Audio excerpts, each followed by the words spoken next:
Еден од 5 македонци се бори со немање храна, а 450.000 лица во земјава не може да си ги дозволат сите оброци во текот на еден ден.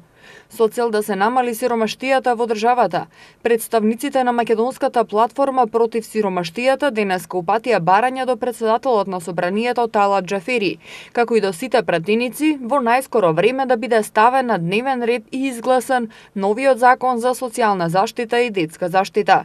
Донесувањето на овој закон го чекаат повеќе од 25.000 семејства.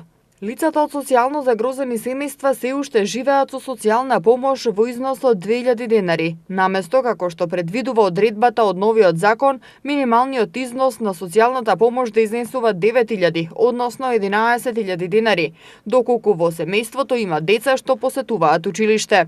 Зоран Биковски, представник од платформата против сиромаштија, информира дека со новиот закон ќе се овозможи воведување на образовен додаток, а за семејствата корисници на социјална помош, воведување и на детски додаток.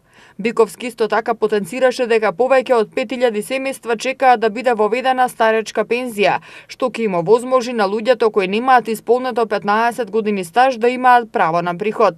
Македонската платформа против сиромаштија упати порака до сите пратеници да се тргнат од сите политички стеги и токму овој закон да биде ставен на дневен ред.